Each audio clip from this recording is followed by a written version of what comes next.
I think tomorrow Steve and Jared will be there. I think they're on their way there now, actually. And the president was very clear last night that he always prefers diplomacy. But I want you to understand, everyone should know that Iran poses a very grave threat to the United States and has for a very long time. They are in possession, first and foremost, after their nuclear program was obliterated, they were told not to try to restart it, and here they are. You can see them always trying to rebuild elements of it. They're not enriching right now, but they're trying to get to the point where they ultimately can.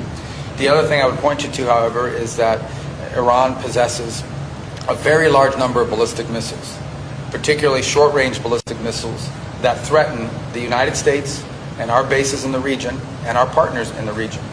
And all of our bases in the UAE, in Qatar, in Bahrain. And they also possess naval assets that threaten shipping and try to threaten the U.S. Navy.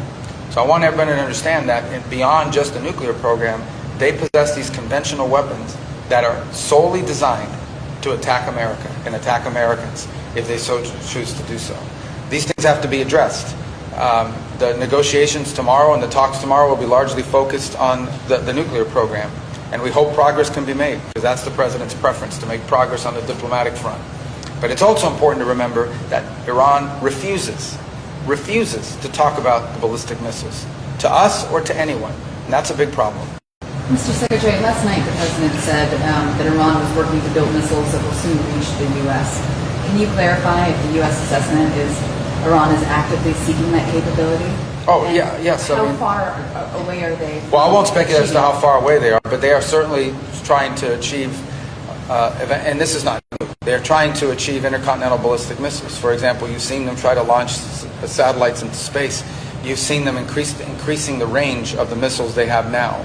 And clearly they are headed in a pathway to one day being able to develop weapons that could reach the continental U.S. They already possess weapons that could reach much of Europe, already now, as we speak.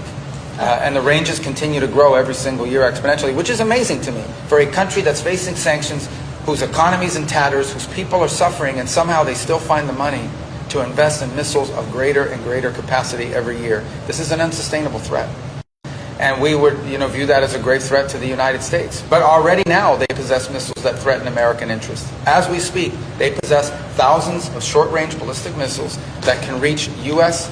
bases located in the region, in Saudi Arabia, in Qatar, in Bahrain, in the United Arab Emirates, throughout the region. It's a threat that exists already.